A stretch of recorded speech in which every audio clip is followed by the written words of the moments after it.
Hermanos, que Dios le bendiga. Amén. Hermanos, que Dios le bendiga más. Amén. El Espíritu de Dios está en este lugar. El Espíritu de Dios se mueve en este lugar. Él está aquí para consolar, está aquí para liberar, está aquí para guiar. El Espíritu de Dios está aquí. Y el Espíritu de Dios está en este lugar. Y el Espíritu de Dios se mueve en este lugar. Él está aquí para consolar, está aquí para liberar, está aquí para guiar. El Espíritu de Dios está aquí. Muévete en mí, muévete en mí. Ven, toca mi mente, mi corazón, llena mi vida de tu amor. Muévete en mí, Santo Espíritu, muévete en mí. Muévete en mí, Santo Espíritu, muévete en mí.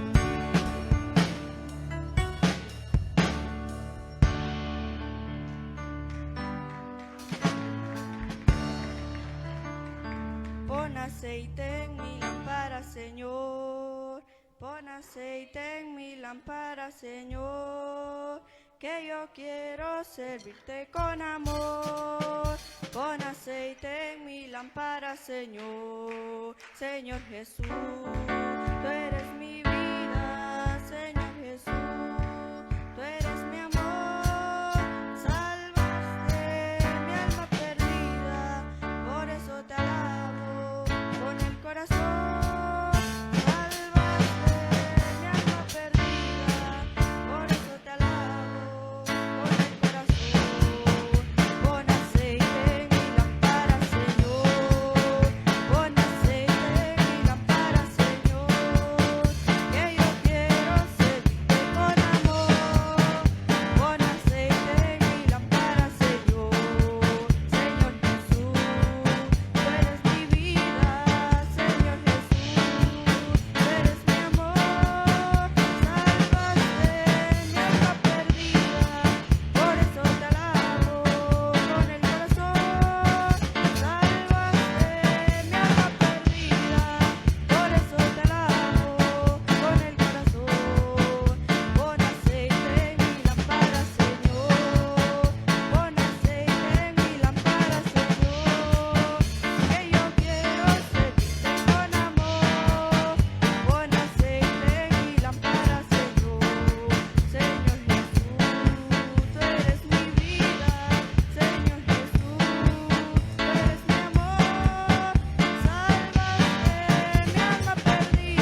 contento de estar en la casa del Señor con cada uno de ustedes. Es una bendición estar aquí, delante de la presencia de Dios. Le doy gracias primeramente a Dios por la oportunidad que me da estar acá y traer este estudio bíblico, y también le damos gracias al pastor por la confianza que nos permite de poder estar en este altar de Dios. Bendito Jesús. Y para continuar, bendito Dios, como decía nuestro amado pastor, vamos a tener un estudio bíblico en esta noche muy interesante, que será bajo el tema los llamados ministeriales. Puede sentarse, hermano, puede sentarse. Gloria al Señor amado. Los llamados ministeriales, ese es el tema que vamos a estar tratando en este estudio bíblico de ahora. Y yo quiero que me acompañe rápidamente en su Biblia. Abra su Biblia en el libro de los Efesios capítulo 4. Libro de Efesios capítulo 4. Bendito Dios. Efesios capítulo 4, verso del 1, gloria al nombre de Jesús, al 16. Efesios capítulo 4, 1 al 16. Gloria al nombre de Jesús. Los llamados ministeriales, los llamados ministeriales. Ese es el tema que vamos a ver en esta noche, bendito Dios. Efesios capítulo 4, verso del 1 al 16, amén. Gloria al nombre de Jesús, que el Señor bendiga a mi hermanito Tulio, bendito Dios, que está bien atento.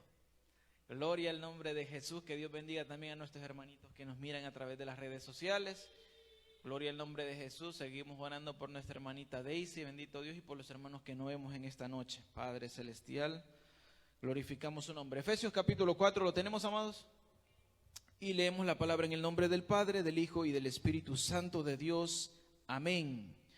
Yo pues, preso en el Señor, os ruego que andéis como es digno de la vocación con que fuisteis llamados, con toda humildad y mansedumbre, portándoos con paciencia los unos a los otros en amor, solícitos en guardar la unidad del Espíritu en el vínculo de la paz, un cuerpo y un espíritu, como fuisteis también llamados en una misma esperanza de vuestra vocación, un Señor, una fe, un bautismo, un Dios y Padre de todos, el cual es sobre todos y por todos y en todos. Pero a cada uno de nosotros fue dada la gracia conforme a la medida del don de Cristo. Por lo cual dice, subiendo a lo alto, llevó cautiva la cautividad y dio dones a los hombres. Y eso de que subió, ¿qué es? Sino que también había descendido primero a las partes más bajas de la tierra. El que descendió es el mismo que también subió por encima de todos los cielos para llenarlo todo.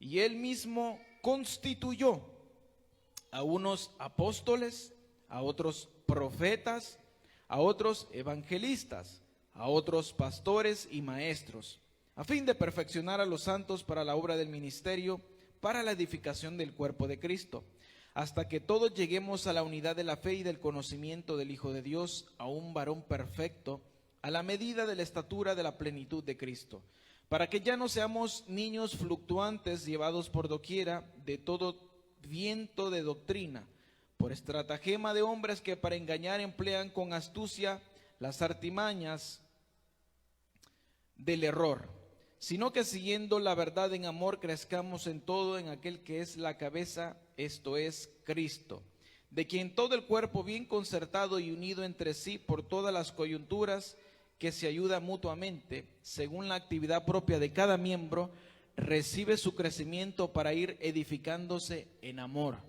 Gloria sea el nombre de Jesús. Como les decía, mis amados hermanos, en esta noche vamos a hablar sobre los llamados ministeriales. Recordemos que la iglesia del Señor es un cuerpo eclesiástico que está formado por varios ministros de Dios. Amén. La iglesia, la casa del Señor, es una casa de orden. Dios es un Dios de orden y por lo tanto, como Dios es un Dios de orden, Él ha delegado ciertos líderes para que conduzcan en la casa del Señor. Amén. Como leíamos al principio, dice que Jesucristo mismo, llevando la cautividad hacia los cielos, cuando Él ascendió, dice que dio dones a los hombres. Cuando hablamos de dones, hablamos de regalos. En otras palabras, la palabra nos dice, la palabra de Dios nos está diciendo que Dios nos dejó regalos espirituales a cada uno de nosotros. Y como dice la Escritura, dice que Él mismo, hablando de Jesús, constituyó a unos apóstoles, a otros profetas, a otros evangelistas, a otros pastores y maestros. Y esto con el fin de perfeccionar a los santos para la obra del ministerio. Ahora bien, quiero detenerme por un momento en estos versos. Como leíamos, Jesucristo dejó dones para todos y cada uno de nosotros. Dice que por la gracia de Jesucristo, la gracia que nos ha sido dada a cada uno de nosotros, conforme a la medida del don de Cristo, dice que a cada uno de nosotros Dios nos ha dado su gracia. Quiero que ponga atención en esto, porque no dice la Escritura, a algunos dio Dios de su gracia, sino que a todos y a cada uno de nosotros. Y como dice la Escritura, la gracia del Señor es una gracia multiforme. Es decir, que la manera en que Dios va a interactuar u operar o trabajar a través de cada uno de ustedes no va a ser la misma quizás como lo va a hacer conmigo o como lo va a hacer con otro hermano allá afuera. Porque Dios es así. Dios utiliza a las personas de manera diferente. Y no significa que uno, el que haga un trabajo, es más importante que el otro o este es más reconocido que el otro. En el Señor, todos y cada uno de los llamados que Dios hace son importantes. Todos son importantes delante de Dios, porque todos y cada uno de ellos, como leíamos en la Escritura, dice que son para perfeccionar a la iglesia, a los miembros de la iglesia, para que puedan crecer espiritualmente conforme a la estatura de Jesucristo. Ahora, para empezar, primeramente abordemos el primer llamado ministerial, en este caso es el de los apóstoles. Yo sé que quizás la mayoría de nosotros ya ha escuchado mucho sobre apóstoles o el apostolado, pero realmente sabemos qué significa el apostolado, qué significa realmente este llamado de parte del Señor. Mire que cuando buscamos y estudiamos un poco para profundizar el significado de apóstol, cuando lo buscamos en el griego, porque el Nuevo Testamento, como usted sabrá, el Nuevo Testamento fue escrito en griego, el Antiguo Testamento fue escrito en hebreo. Entonces, como esto es parte del Nuevo Testamento, cuando usted lo busca en el original, dice que cuando usted busca el significado de apóstol es alguien que es enviado. Eso significa la palabra apóstol. Alguien que es enviado o enviado. En el Nuevo Testamento hay dos usos principales de la palabra apóstol. La primera se refiere específicamente a los 12 apóstoles de Jesucristo. Todos nosotros conocemos de los 12 apóstoles de Jesucristo. La segunda, en términos generales, se refiere a otros individuos que son enviados para ser mensajeros y embajadores de Jesucristo. Los 12 apóstoles tuvieron una posición única. De hecho, al referirse a la nueva Jerusalén que fue mostrada al apóstol Juan en el libro de Apocalipsis, capítulo 21, verso 14, dice: y el muro de la ciudad tenía 12 cimientos, y sobre ellos los 12 nombres de los 12 apóstoles del Cordero. El apóstol Juan, que recibió la revelación del libro de Apocalipsis, Dios, a través de Jesucristo, le dio una visión a este apóstol. Él vio el futuro. Dice que vio una ciudad que se llama Nueva Jerusalén. Y que en esta ciudad, dice que esta ciudad tenía 12 cimientos. Y cada cimiento era nombrado con el nombre de cada uno de los apóstoles que había caminado con Jesús en su ministerio cuando él estaba aquí en la tierra. Los 12 apóstoles de Jesucristo, esos 12 hombres, esos 12 discípulos que crecieron espiritualmente con Jesús, que lo vieron hacer maravillas, que aprendieron de él, cómo él predicaba, cómo él sanaba, cómo él levantaba a los muertos con su poder a través del Espíritu Santo. Esos mismos apóstoles son de los cuales está hablando esta escritura. Y dice que fueron estos 12 apóstoles quienes fueron los primeros mensajeros del Evangelio después de la muerte y de la resurrección del Señor Jesucristo. Fueron estos 12 apóstoles quienes fueron la base de la iglesia, siendo Jesús la piedra angular. Si se pone un poquito de atención, el uso de las expresiones que utiliza la Biblia se encuentra más bien como aquel tipo de persona que está bien asemejante a la persona que hace construcciones de casas o construcciones de edificios, porque habla muchas veces un lenguaje técnico, hablando de fundamento, de cimiento, de piedra angular.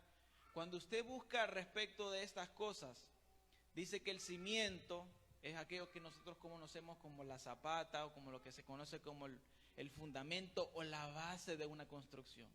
Cuando se va a hacer una casa, la casa necesita una base que la va a mantener estable.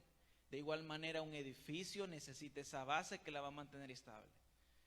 No se puede construir nada si no hay un fundamento, porque a la larga esa casa o esa edificación va a caer, porque no va a tener algo que la sostenga. Amén. Entonces es por eso la importancia de tener un fundamento a la hora de hacer una construcción. La palabra dice que nosotros los cristianos tenemos un fundamento en el fundamento de los apóstoles y del Señor Jesucristo. ¿Por qué? Bueno, la palabra dice que Jesucristo es la piedra angular. Cuando usted busca el significado de piedra angular, dice que es cuando se va a hacer una edificación, es la piedra principal que se va a poner en la construcción y que a partir de esa piedra se va a comenzar a construir la edificación. Fíjese que yo trabajo en mantenimiento y muchas veces a nosotros nos toca poner los pisos, los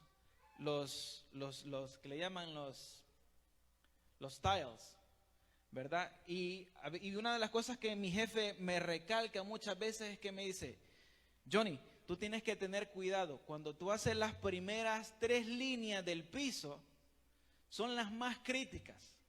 Porque dependiendo de esas 3 líneas que tú pusiste a lo largo de toda la pared, son las que te van a guiar todo el patrón de todo el piso que vas a terminar poniendo en todo el cuarto. De igual manera, en el mundo espiritual, Jesucristo como la piedra angular, a partir de Él es que va a venir toda la edificación de la iglesia. Todo lo que Jesucristo enseñó de esa manera tiene que venir edificándose el cuerpo de Cristo. Amén. Fíjese que dice en Efesios capítulo 2, versos 19 y 22. Dice así: así que ya no sois extranjeros ni advenedizos, sino conciudadanos de los santos y miembros de la familia de Dios, hablando de todo aquel que ha recibido a Cristo en su corazón como su Salvador. Y dice así el verso 20: edificados sobre el fundamento de los apóstoles y profetas, siendo la principal piedra del ángulo Jesucristo mismo, en quien todo el edificio bien coordinado va creciendo para ser un templo santo en el Señor, en quien vosotros también sois juntamente edificados para morada de Dios en el Espíritu. Amén. Las calificaciones de este tipo de personas con el llamado al apostolado, número 1, como primer requisito, tiene que haber sido testigo de la resurrección de Jesucristo. Es decir, que los apóstoles, usted sabe que los apóstoles vivieron con Jesús, estuvieron por él por un aproximado de 3 años en su ministerio, aprendieron de él, vivieron con él, comieron con él, y también fueron testigos de la crucifixión del Señor Jesucristo. Pero no solamente eso, sino que dice la palabra de Dios que ellos también fueron testigos de la resurrección del Señor Jesucristo.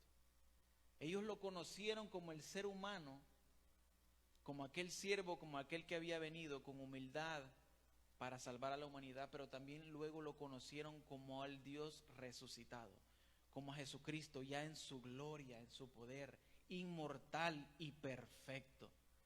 Ellos tuvieron el privilegio de ver a Jesús ya resucitado. La misma palabra dice que aún uno de los discípulos, que cuando se le apareció a alguno de ellos, este discípulo dice que no se encontraba en la casa y le contaron respecto a la aparición del Señor Jesucristo. Y él, en su dureza de corazón y en su falta de fe, él decía: si yo no lo veo con mis ojos, si yo no veo la llaga en sus manos, si yo no toco con mis propias manos el costado del Señor, porque el Señor fue traspasado en el costado con una lanza acá. Y él mismo decía: si yo no logro tocar y verlo con mis ojos, yo no creeré que el Señor se ha levantado. La palabra de Dios dice que una semana después se volvió a aparecer a todos. Y en ese día estaba el apóstol ahí entre ellos, Tomás, aquel que no había creído. Y dice que Jesucristo se le presentó y le dijo: Tomás, aquí están mis llagas, pon tu dedo sobre mi llaga, toca mi costado. Amén. Así que Dios se mostró de una manera literal a ellos. Ellos lo vieron, lo palparon, que Jesucristo había resucitado, que no era un cuento la profecía, que Jesucristo era verdaderamente, es verdaderamente el Hijo de Dios, y que no está muerto, sino que está vivo. Amén. Dice que como primer requisito entonces para ser apóstol llamado por Dios es el haber sido testigo de la resurrección de Jesucristo. Eso lo puede encontrar en el libro de 1 Corintios capítulo 9, verso 1. Y dice así: no soy apóstol, hablando el apóstol Pablo, no soy libre, no he visto a Jesús el Señor nuestro, no sois vosotros mi obra en el Señor. Así que como punto número 2 dice que para ser un apóstol tiene que haber sido elegido explícitamente por el Espíritu Santo. Tiene que haber sido escogido por Dios mismo. Nadie puede ponerse como apóstol en la casa del Señor. Nadie puede decir: wow, me gusta el trabajo que están haciendo los apóstoles, cómo salen a predicar, cómo ellos sanan a los enfermos, cómo Dios se muestra a través de la vida de ellos. Yo quiero ser como ellos. Nadie se puede poner como un apóstol simplemente porque le llama la atención el trabajo que ellos hacen, o porque le gustaría hacer lo que otros hacen, sino que la palabra de Dios dice que el llamado ministerial tiene que venir directamente de Dios. Directamente. Dios tiene que hacer un llamado directo a esa persona y decirle que él ha sido llamado para apóstol, pero también tiene que cumplir con los requisitos que ya les he dicho anteriormente. Como tercer requisito para ser un apóstol, dice que tiene que tener la capacidad de realizar señales y maravillas. En el libro de Hechos capítulo 2, verso del 41 en adelante dice: así que los que recibieron su palabra fueron bautizados, hablando del apóstol Pedro cuando él predicó. Y dice: y se añadieron aquel día como 3,000 personas, y perseveraban en la doctrina, es decir, en la enseñanza de los apóstoles, en la comunión unos con otros, en el partimiento del pan y en las oraciones. Ve que, y después dice el verso 43, y sobrevino temor a toda persona, y muchas maravillas y señales eran hechas por los apóstoles. Algo que caracterizaba a estos hombres que habían sido testigos de Dios, que habían caminado con Dios, es que Dios les había dado poder y autoridad para hacer lo mismo que Jesús había hecho cuando estaba en la tierra. Jesucristo mismo los comisionó y les dio poder y autoridad y les dijo: vayan, echen fuera demonios, pongan las manos sobre los enfermos para que sanen, levanten a los muertos. Y eso era lo que la Biblia dice, que después que Jesucristo resucitó y ascendió al cielo, ellos recibieron ese poder del Espíritu Santo y esas señales los seguían a ellos, porque ellos creían, porque la Biblia dice que las señales seguirán a los que creen. Amén. Ahora, obviamente Dios se puede glorificar a través de cualquier persona. Dios puede usar a cualquiera de ustedes para sanar a cualquier otra persona. Si usted cree en su corazón que el Señor Jesucristo va a sanar a alguien y usted ora con fe por alguien, Dios va a sanar a esa persona. Porque a Dios lo que le interesa es cuando usted le cree, cuando usted confía en Él y tiene fe. Ahora, hay personas que literalmente Dios les da ese don de sanidad, que opera con ellos de mayor frecuencia, con mayor manera, en diferentes formas. Yo sé que muchas veces nosotros podemos orar con fe por algún enfermo y por esa fe creemos que Dios lo va a sanar. Pero hay gente que literalmente le ha dado el don de sanidad y que Dios se manifiesta de una manera sorprendente. Hay muchos hombres y mujeres de Dios que Dios los utiliza con sanidades tremendas. Yo he visto muchos testimonios de sanidades tremendas de personas que muchas veces son enfermedades que a veces son incurables. La diabetes, usted sabe, esas son enfermedades incurables. La presión arterial alta, son enfermedades incurables que simplemente la medicina lo único que da es un tratamiento para paliar un poco los síntomas, pero no pueden curarse. O como el SIDA, el VIH-SIDA, son enfermedades que hasta ahora la ciencia no ha podido sanar. El cáncer, Pero han habido casos que Dios se ha glorificado a través de siervos que tienen este don de sanidad y han sido completamente sanos.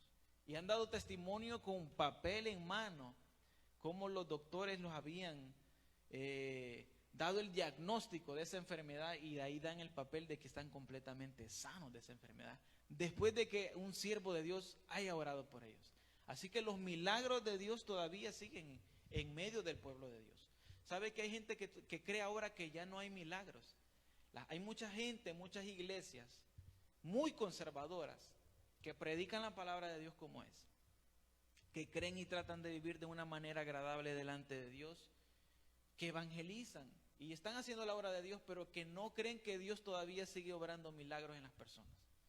Pero quiero decirle que por la palabra dice que sí, Dios todavía sigue haciendo milagros, pero todo está que nosotros creamos. Como dice la palabra, al que cree, todas estas cosas, esas señales seguirán a los que creen.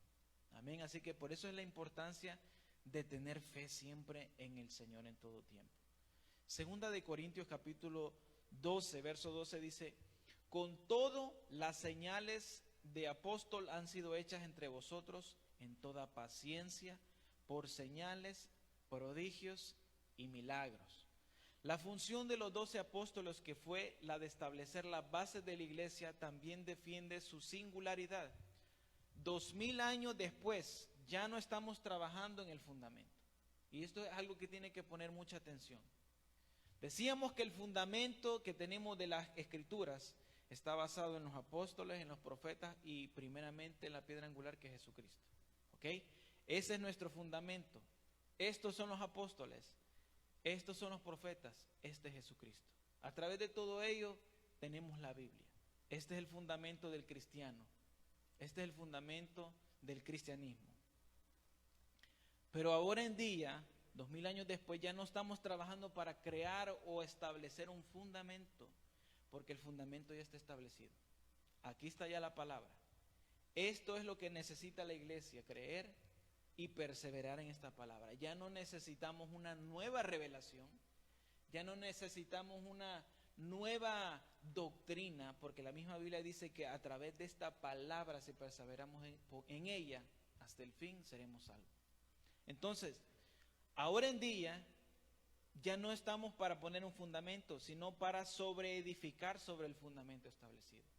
Como les decía, ya que hay un fundamento, ya se puede construir una casa, ya se puede construir un edificio, porque ya hay una base. A eso estamos llamados nosotros, a sobreedificarnos espiritualmente.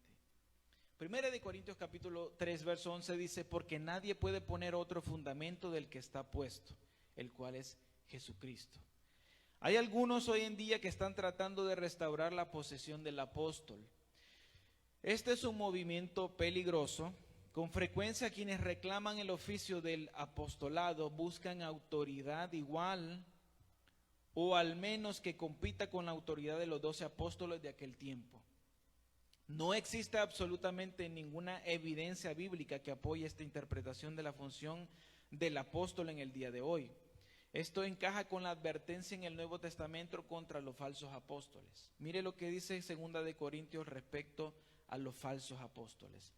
Porque estos falsos apóstoles, obreros fraudulentos, que se disfrazan como apóstoles de Cristo, y no es maravilla porque el mismo Satanás, es decir, el diablo, se disfraza como ángel de luz. Así que no es extraño si también sus ministros se disfrazan como ministros de justicia, cuyo fin será conforme a sus obras. Entonces, hay que tener mucho cuidado ahora en día, en la actualidad que estamos viviendo como iglesia.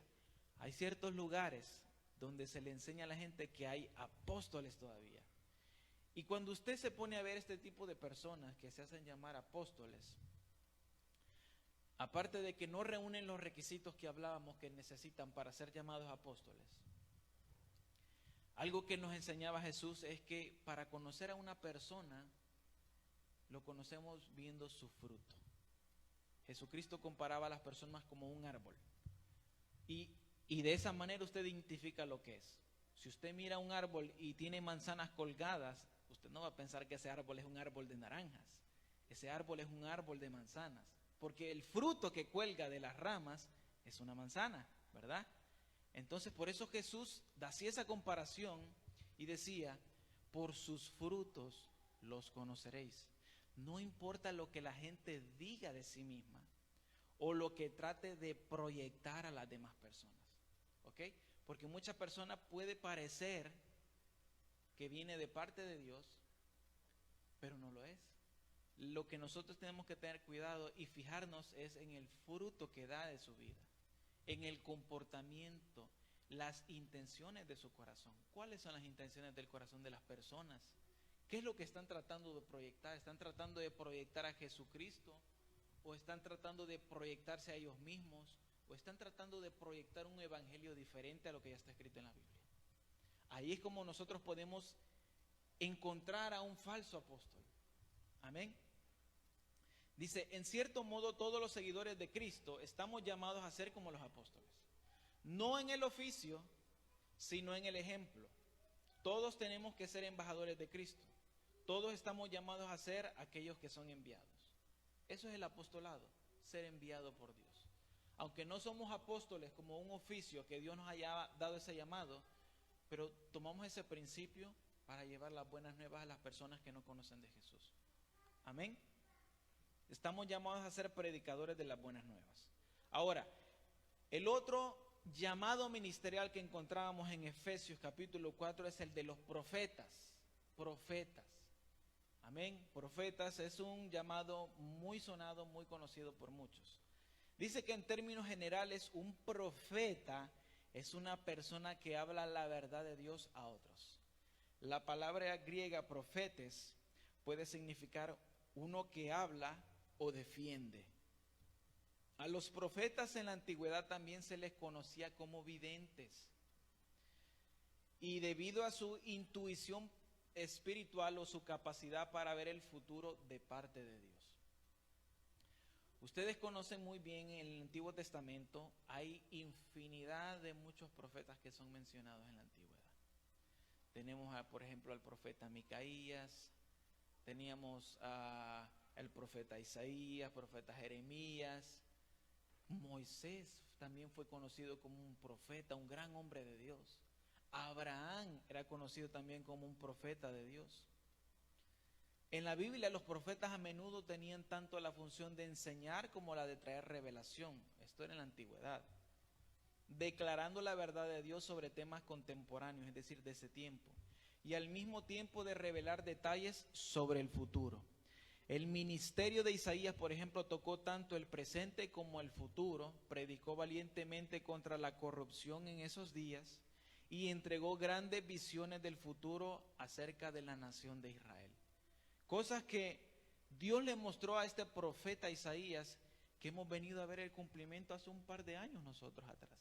Así como la profecía que había de que Israel, luego de que iba a dejar de ser una nación, iba a volver a nuevamente ser una nación en el año de 1945, 46, si no mal recuerdo, fue cuando por las Naciones Unidas nuevamente fue reconocida Israel como una nación entre el mundo.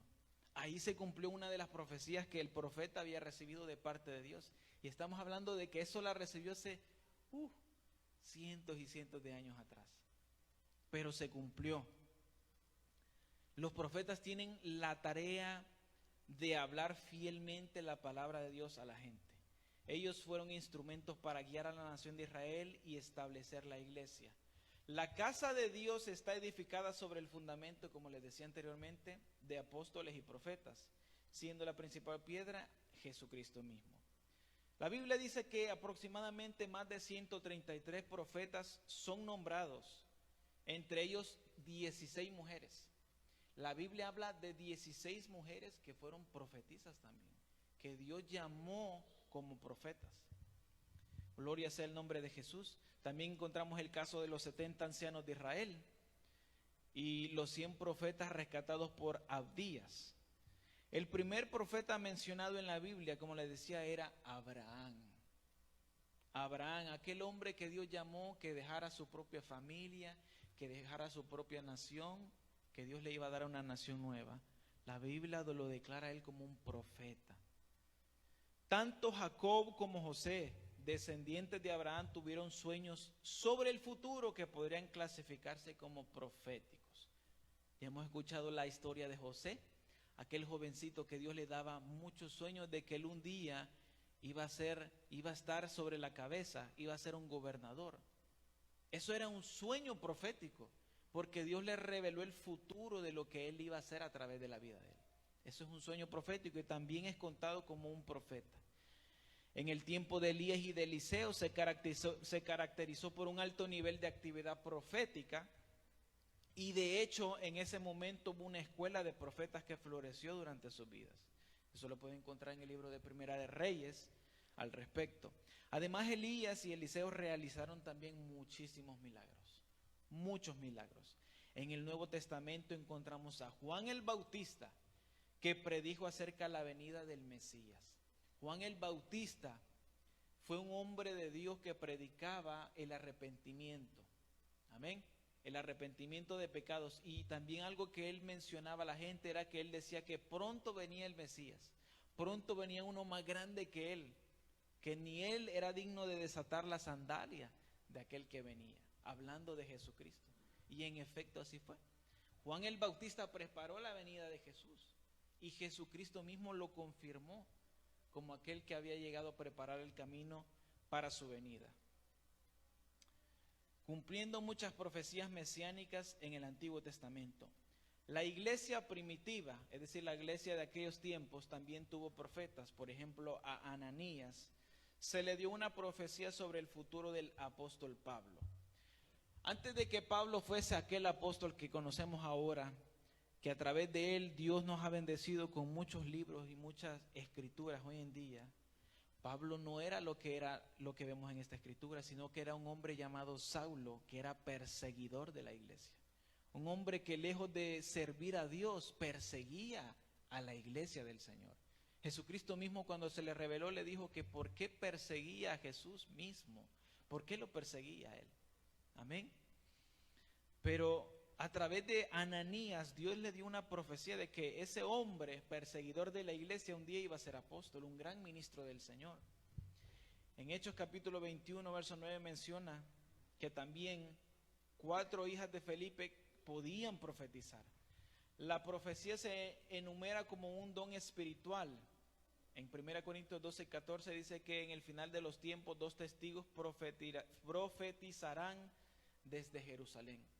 En el tiempo del fin, en el tiempo de la gran tribulación, un tiempo bien difícil que va a venir para la tierra muy pronto, en un futuro no muy lejano, se ha profetizado que habrán 2 hombres que serán profetas de Dios, que van a profetizar allá en Jerusalén a todas las personas que no se arrepintieron, que no reconocieron a Jesús como Salvador. Y esto va a acontecer en un futuro según el libro de Apocalipsis capítulo 11. Generalmente los profetas que Dios envía, mire lo que denomina, lo que le pasa a los profetas. Dice que son despreciados, su mensaje es ignorado. Isaías describe su nación diciendo: porque este pueblo es rebelde, hijos mentirosos, hijos que no quisieron oír la ley de Jehová, que dicen a los videntes no veáis, y a los profetas no nos profeticéis lo recto, designos cosas halagüeñas, profetizad mentiras. Isaías 30 dice: Jesús se lamentó de que Jerusalén había matado a los profetas enviados por Dios. Así que algo que le pasaba mucho a los profetas era que lejos de ser bien recibidos, eran odiados, eran perseguidos, eran apedreados, los encarcelaban, pero con todo eran hombres valientes de Dios que con todo hablaban la palabra de Dios, aunque les tocaba padecer mucho. Amén. Así que es un llamado bien fuerte que les tocó, igual que a los apóstoles. Los apóstoles, cuando predicaron, fueron perseguidos, los encarcelaban, los latigaban, los apedreaban, aguantaban hambre, se desvelaban, no tenían una casa fija porque andaban viajando de un lugar a otro predicando el evangelio. Entonces hoy hablamos de personas que se hacen llamar apóstoles, que están en su casa bien tranquilos, que tienen todo y no les falta nada. Pero no se comparan a los apóstoles de aquel entonces. Aquellos apóstoles no tenían un hogar. Aquellos apóstoles andaban viajando de una nación a otra nación, predicando, estableciendo iglesias, enseñando, capacitando a la gente a través del llamado que Dios les hacía. Por supuesto, no todos los que proclaman un mensaje en realidad son profetas de Dios. La Biblia nos advierte también contra los falsos profetas. Así como hay falsos apóstoles, hay falsos profetas que dicen hablar en nombre de Dios, pero que en realidad engañan a las personas, que pretenden informar. Por ejemplo, el rey Acab, un rey muy malo, un rey que se apartó de la voluntad de Dios, dice que mantuvo 400. Este rey tenía para sí mismo 400 profetas de Baal. 400 profetas de Baal, que los tenía simplemente para que le profetizaran lo que él quería. Si él quería hacer algo, él les consultaba y ellos le decían, sí, Dios dice que sí está contigo, que tú vayas y lo hagas. Él no quería escuchar lo que Dios decía, él quería que siempre le dijeran que sí a lo que él quería. Estos eran falsos profetas. En el Nuevo Testamento tenemos muchas advertencias contra los falsos profetas. Jesús enseñó, guardaos de los falsos profetas, que vienen a vosotros con vestidos de ovejas, pero por dentro son lobos rapaces. Mateo capítulo 7, verso 15 dice esto. Luego él añadió que al final de los tiempos se levantarán falsos cristos y falsos profetas y harán grandes señales y prodigios de tal manera que engañarán, si fuere posible, aún a los escogidos. Eso se encuentra en Mateo capítulo 24, versículo 24. Ahora, comparado los apóstoles con los profetas, hoy en día hay profetas de Dios. Dios sigue llamando a profetas de Dios en el oficio de profetas. Dios sigue usando a gente que Dios habla a través de ellos de una manera muy especial y muy poderosa. Pero hay que tener el discernimiento de parte de Dios. ¿Quién está hablando de parte de Dios y quién no está hablando de parte de Dios? Hay que saber si lo que vienen hablando, el mensaje que traen, es un mensaje que viene de Dios. Algo bien importante para saber si un profeta es de Dios o no es de Dios es que nunca nadie va a profetizar algo que va en contra de lo que ya está escrito. Todo lo que se dice de parte de Dios tiene que compaginar con lo que ya está escrito. Si usted escucha a una persona dentro de la iglesia que se hace llamar profeta y empieza a hablar muchas cosas, pero que si usted la busca en la Biblia no se encuentran, entonces ahí quizás hay que ponerse alerta. No sea que estemos frente de una persona que sea un engañador, un lobo rapaz que lo único que está buscando es su propio beneficio y hacer extraviar a la iglesia del Señor. Amén. No sé si hasta el momento tiene alguna pregunta respecto a los apóstoles o hacia los profetas en este momento, o todo está claro. Yo voy a tomar ese silencio de 5, 6, 7 segundos y con tanto como que todo está claro. Amén. Un verdadero profeta de Dios se comprometerá en hablar la verdad de Dios. Moisés fue un profeta de Dios y Moisés hablaba lo que Dios decía. Dice la palabra de Dios que cuando Moisés subía al monte Horeb por 40 días ayunando sin comer y sin beber delante de Dios, dice que ese hombre escuchaba lo que Dios le decía para el pueblo y que cuando él bajaba, ese hombre hablaba lo que Dios le decía al pueblo. El pueblo era un pueblo rebelde. El pueblo siempre murmuraba, pero Moisés siempre hablaba al pueblo lo que Dios le decía. Ese es un verdadero profeta de Dios. Hay que tener cuidado mucho con eso también, porque al que Dios llama como profeta, como apóstol o con cualquier otro llamado ministerial, tiene que hablar conforme a la palabra de Dios. Uno no puede venir hablando algo que no tiene que ser de parte de Dios. Fíjese que muchas veces yo he visto que a veces hay personas, yo me recuerdo que una vez estábamos en una reunión en Brooklyn y hay una hermanita que Dios la utiliza mucho con el don de profecía. Y me recuerdo que en esa noche se sintió la presencia de Dios de una manera muy especial y estábamos adorando y la presencia era tan fuerte que todos estábamos llorando. Porque es que cuando se siente la presencia de Dios, llorando y cantando y una cosa preciosa. Y de repente ella se subió en el altar y estaba llorando, y lloraba y lloraba y lloraba. Y ella estaba que quería dar una palabra y que no la quería dar, que la quería decir y que no la quería decir. Y de repente en esa lucha que ella tenía, se levantó otro hermanito hablando en lenguas y luego habló y dio el mensaje que le había dado esta hermanita. Y era un mensaje fuerte de un acontecimiento que viene para la tierra. Era una advertencia de cosas que están a punto de acontecer. Pero una de las cosas que Dios decía a través de este hombre, le decía a la hermanita que cuando Dios le daba una palabra, ella tenía que hablar esa palabra y que no se tenía que quedar callada. Porque a Dios, cuando le da a uno la responsabilidad de algo, uno tiene que cumplir con Dios, porque Dios le va a demandar a uno esa responsabilidad. Si Dios nos dice algo, tenemos que hablarlo, aunque a veces quizás nos vamos a poner como que, ay, yo no sé cómo decirlo, no sé qué van a pensar, se van a enojar conmigo. Los profetas de Dios profetizaban lo que Dios les daba, y muchas veces por eso los perseguían y los odiaban, pero hablaban lo que Dios quería que hablaran. Eso es lo que Dios desea, que la gente habla y cumpla con el llamado que Dios hace con cada uno de ellos. Amén. Así que esos son los profetas. En el siguiente llamado ministerial encontramos a los evangelistas. Evangelistas. Dice que un evangelista es alguien que anuncia las buenas nuevas. En otras palabras, es un predicador del evangelio o un misionero. Amén. Todos hemos escuchado también de los misioneros. Un evangelista o un misionero prácticamente son lo mismo. Son personas que viajan a otros países, a otras áreas, que ayudan a ciertas personas de diferentes regiones y que les predican el evangelio, que a lo mejor no han conocido del evangelio. Amén. Para que puedan salvarse, y si se les puede ayudar de alguna manera a sustentarlo de alguna manera secular, pues se les ayuda.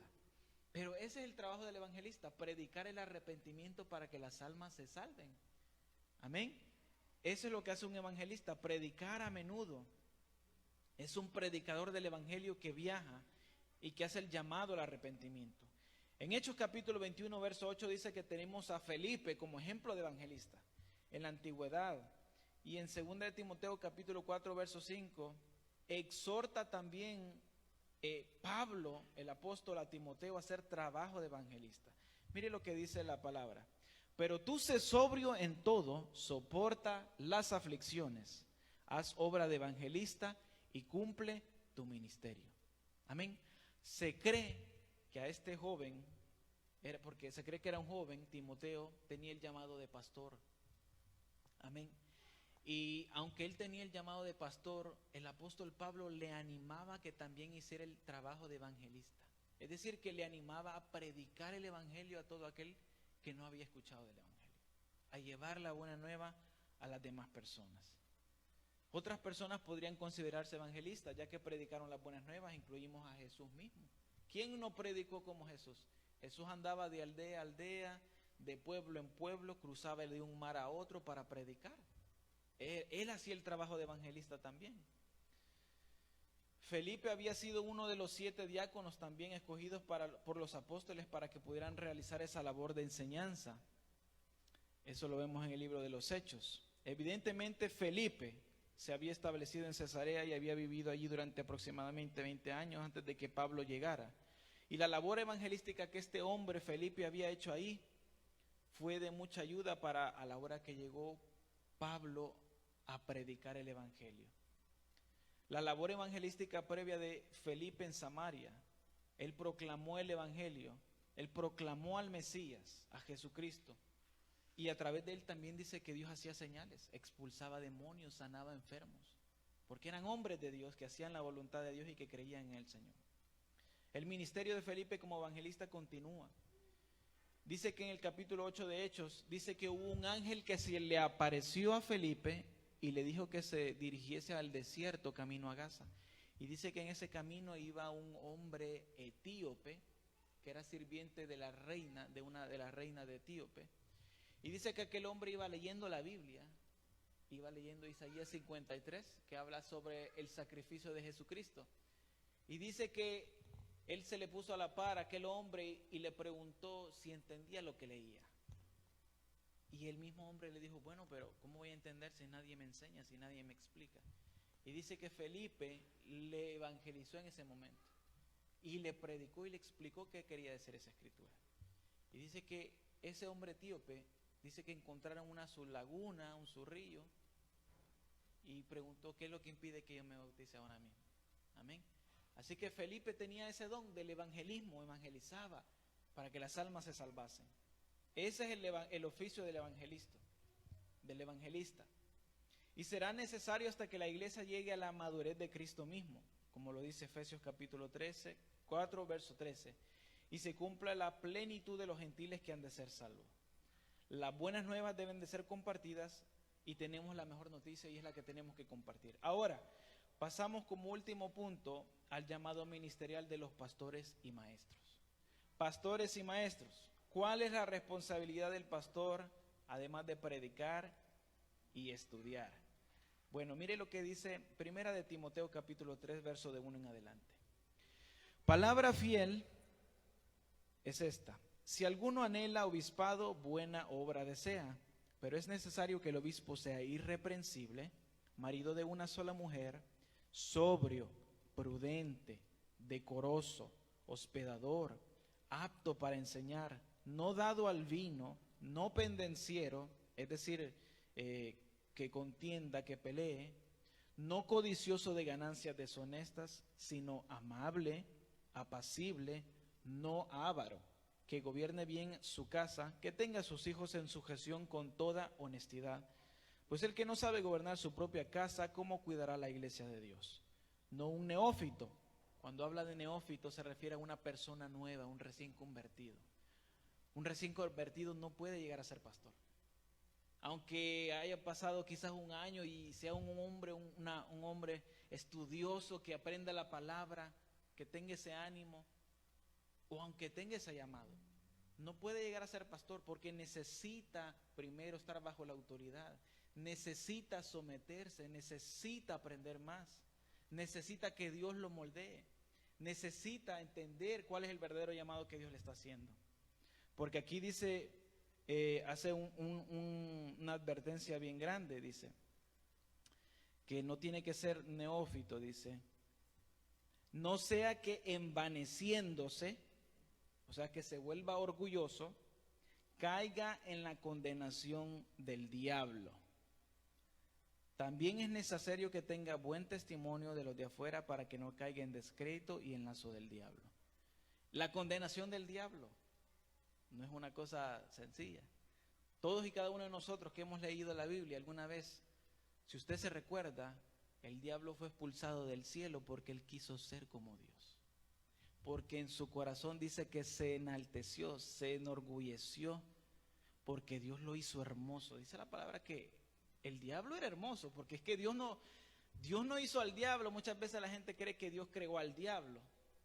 Dios no creó al diablo. Dios hizo a un ángel precioso que tenía el nombre de Lucifer, que significa luz bella. Dice que era hermoso ese ángel. Y que él, viendo su hermosura y cómo Dios lo había creado, se dañó en su corazón. No guardó su corazón, se enorgulleció y luego quiso ser como Dios. Y se quiso sentar en el trono de Dios y por eso fue echado. Entonces aquí hace la comparación el apóstol de que un nuevo creyente no puede llegar a ser un pastor, un ministro de Dios, alguien a cargo de la casa de Dios. ¿Por qué? Porque corre el riesgo de que su corazón se dañe con el orgullo y se envanezca creyéndose algo cuando no es nada. Porque la gloria le pertenece todo a Dios y todo lo que uno hace en la casa del Señor es a través de la gracia del Señor Jesucristo. Pero es por eso que es necesario pasar por ese proceso que Dios mete a cada persona a través de su llamado. Y es necesario que tenga buen testimonio, como dice, de los de adentro de la iglesia y de los de afuera, que no le sirven a Dios. Una de las metáforas favoritas de Jesús para el liderazgo espiritual es el del pastor. Y es que a menudo se usa para describirse a sí mismo, que él fue un pastor, una persona que sirve al rebaño del Señor. Un pastor es un hombre que guía, que alimenta, que cuida, consuela, corrige, protege. Las responsabilidades que pertenecen a cada líder de la iglesia. De hecho, la palabra pastor quiere decir apacentar. ¿Ok? Pedro escribió estas palabras a los ancianos que habrían estado familiarizados con ovejas y con el pastorear.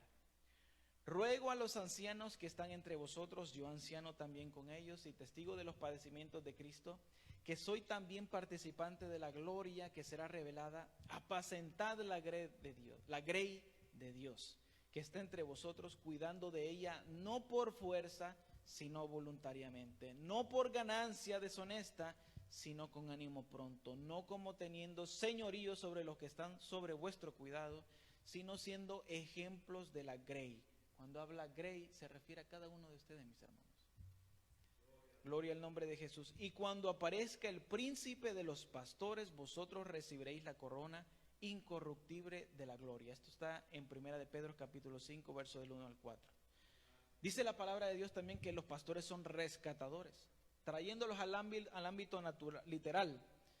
Una oveja, hablando de un pastor real y una oveja real, en la vida real, una oveja dice que puede estar muy confundida dentro de algunas millas de su redil, sin sentido de orientación y ningún instinto para encontrar el redil. Una oveja perdida usualmente andará en un estado de confusión, desasosiego e incluso pánico. Necesita de los pastores para que pueda ser llevada nuevamente al redil. Esos animalitos tan bonitos, esas ovejitas tan peluditas, colochitos, necesitan de un pastor que las cuide, porque esos animales son bien indefensos. Aparte de que son bien indefensos, dice que los estudiosos que esos animales tienen una vista que no es tan buena. Amén. Y que necesitan la guía del pastor para que les enseñe por dónde tienen que andar. Mateo capítulo 9, verso 36 dice: cuando Jesús vio las masas perdidas, espiritualmente desorientadas y confundidas, Él las comparó como con ovejas sin pastor. Amén. Isaías capítulo 53, verso 6 dice: todos nosotros nos descarriamos como ovejas, cada cual se apartó por su camino, mas Jehová cargó en él el pecado de todos y cada uno de nosotros. Como ovejas perdidas, las personas perdidas necesitan un rescatador, necesitan de un pastor para que las dirija y las lleve a la seguridad del redil.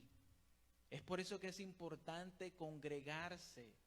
Es bueno ver la palabra de Dios a través de las redes sociales. Es bueno ver YouTube y ver algún mensaje. Es bueno leer la palabra del Señor en la casa. Tener nuestro propio devocional. Es bueno tener esa comunión. Buscar de Dios personalmente. Pero no podemos ser negligentes de dejar de venir a la iglesia. Como ovejas necesitamos ser pastoreados. Necesitamos el cuidado del pastor que Dios pone sobre nuestras vidas. Nosotros, gracias a Dios, tenemos un pastor. Este es el pastor que Dios ha puesto sobre nuestras vidas. No es casualidad que cayésemos en esta iglesia. No es casualidad que nos conociésemos y que ahora hemos terminado acá. Dios tiene un propósito con cada uno de nosotros. Y Dios necesita que nosotros lleguemos a donde Él nos ha puesto. Que echemos raíces donde nos ha puesto el Señor. Que crezcamos donde Dios nos ha puesto. Que nos dejemos pastorear por el líder que Dios nos ha puesto. Porque a través de Él Dios nos enseña, Dios nos habla, Dios nos instruye, Dios nos consuela, Dios nos redarguye también. Dios nos puede llamar la atención también si estamos un poquito chuecos. Pero es necesario, como ovejas en la vida real, necesitamos que alguien nos esté cuidando, porque si no nos desviamos. Amén. Los pastores son alimentadores. Las ovejas pasan la mayor parte de sus vidas, ¿qué? Comiendo. ¿Qué es lo que las ovejitas que andan ahí en los montes, qué es lo que andan haciendo? Simplemente andan comiendo y comiendo y comiendo. Y bebiendo. Pero dice que son indiscriminadas acerca de su dieta estos animales vacunos. Dice que no saben diferenciar entre plantas venenosas y no venenosas. Por eso el pastor cuidadosamente debe proteger su dieta y les debe de proveer de un buen pasto rico en nutrientes. Amén. Es por eso que, a pesar que es bueno ver y escuchar palabra de Dios a través de muchas fuentes, hay que ser muy cuidadosos. El pastor se esmera, estudia, busca de Dios, se prepara, está en la presencia de Dios para recibir la palabra que tiene para cada uno de nosotros personalmente, como iglesia, como para esta congregación. Muchas veces nosotros aplaudimos y decimos, gloria a Dios, wow, aquel predicador, wow, aquel pastor, qué palabra. Y gloria a Dios, Dios le habla a uno a través de esos predicadores.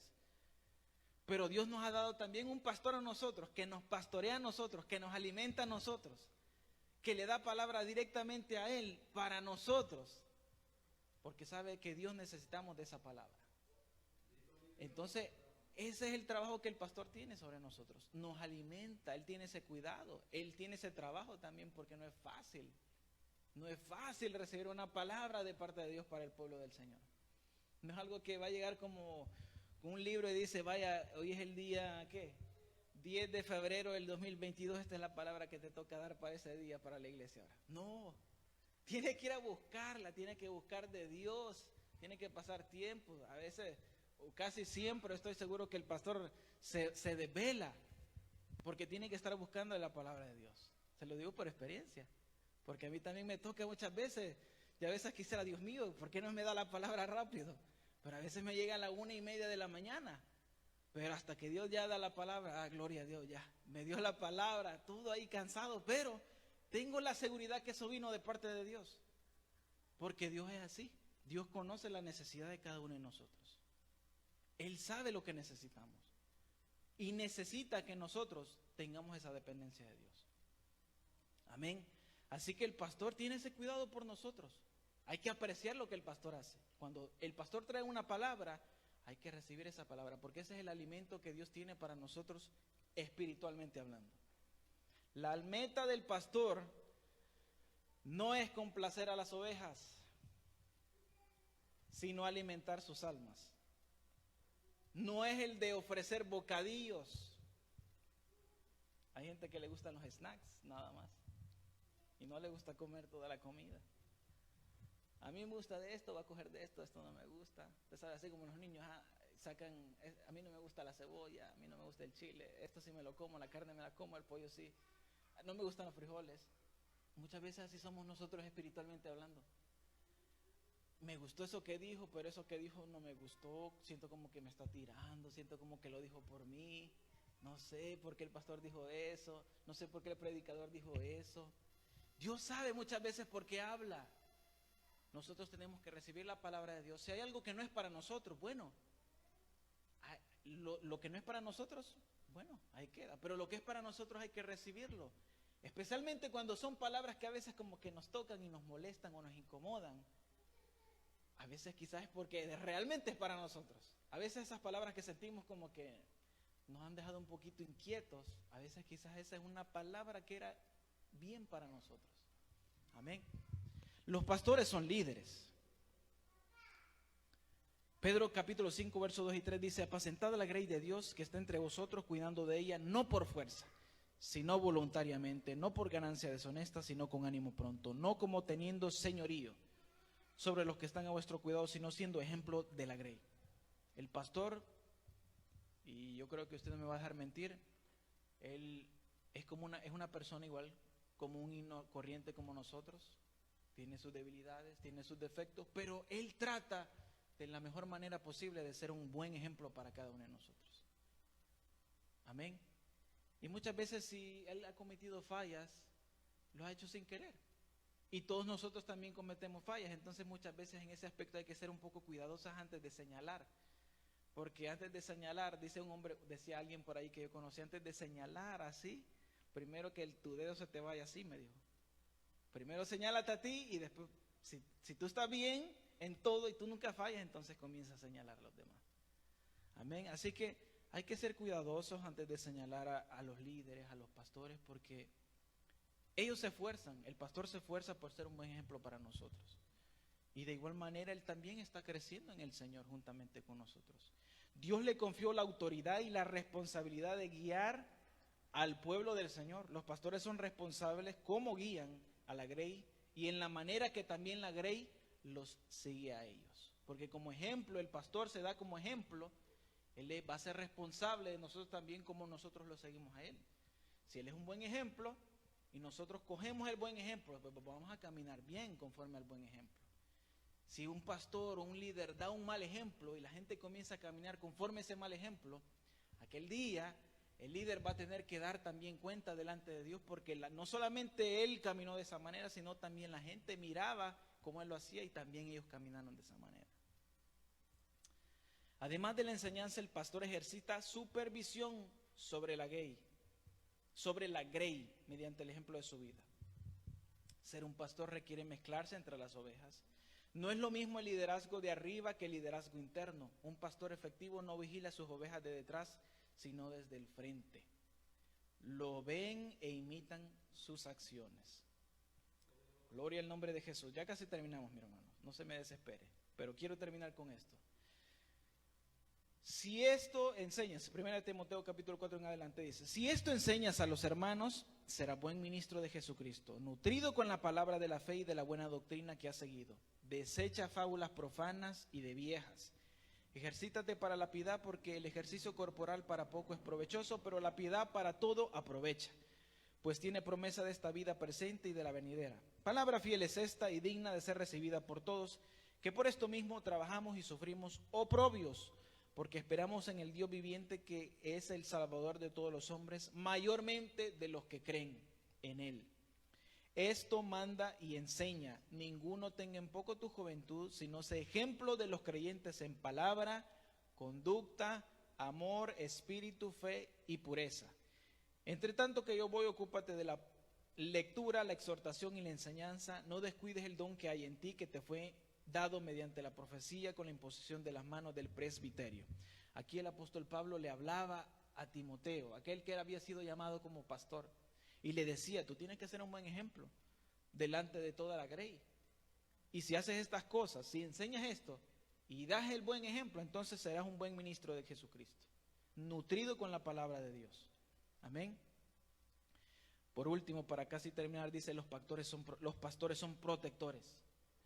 Las ovejas son casi totalmente indefensas, no pueden patear, no pueden rascarse, morder, saltar o correr. Hablando literalmente de las ovejas.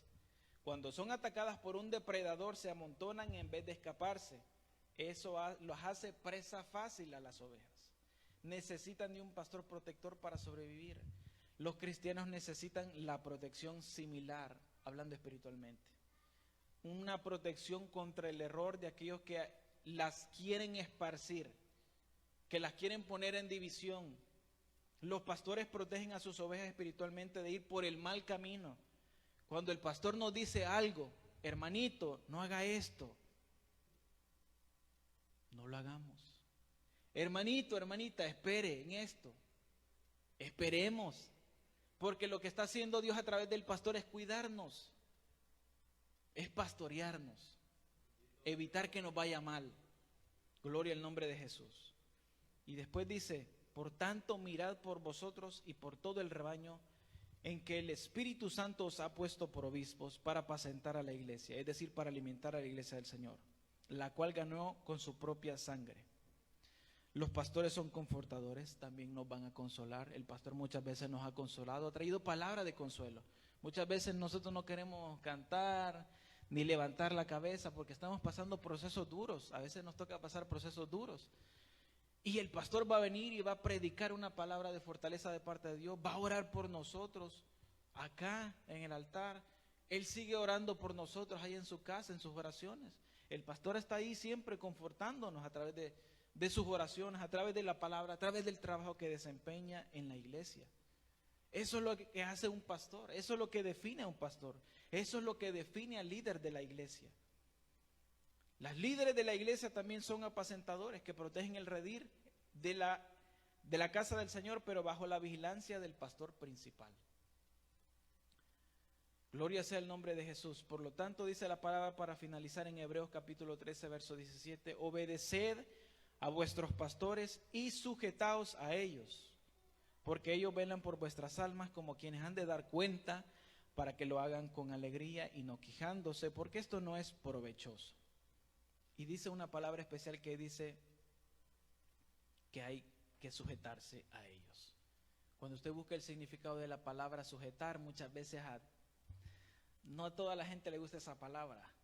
sujetarse. Y esta palabra se utiliza mucho en el ámbito militar. Amén. Cuando hablamos de rangos militares. Usted sabe que en los militares está el capitán, el teniente, el general, el comandante. Son rangos militares. Algo que tiene un militar, si usted se fija, si pasa un hombre de alto rango enfrente de otro militar de bajo rango, el de bajo rango se para y hasta saluda a aquel que va pasando que es de mayor alto rango, porque reconocen, respetan la autoridad que tienen entre ellos. Dios nos hace el llamado a respetar los líderes que Él pone sobre nosotros. Amén. Dios, así como hemos venido estudiando estos llamados ministeriales, este cuerpo eclesiástico que Dios ha puesto en el cuerpo de Cristo para edificar a la iglesia del Señor, hay que respetarlos. Si Dios los puso ahí por una razón, es la voluntad del Señor. Se van a equivocar porque son seres humanos igual que nosotros. Pero recuerde, nosotros no estamos para tirar pedradas, sino para aprender de ellos. Si se equivocan, pues aprendamos hasta de los errores que ellos cometen y no cometamos también nosotros los mismos errores. Pero la cosa es que nosotros tenemos que someternos y sujetarnos a las autoridades que Dios ha puesto sobre nosotros. Amén. Así que hasta aquí con mi parte, este es el estudio de esta preciosa noche, que el Señor me los bendiga. Si tiene alguna pregunta hasta el momento, o todo está claro, sobre los llamados ministeriales, esto es una de las cosas muy importantes que tenemos que conocer dentro de la iglesia, porque como les decía, la casa de Dios es una casa de orden, y Dios ya ha delegado ministerios dentro de su casa que van a edificar al cuerpo de Cristo Jesús. Amén.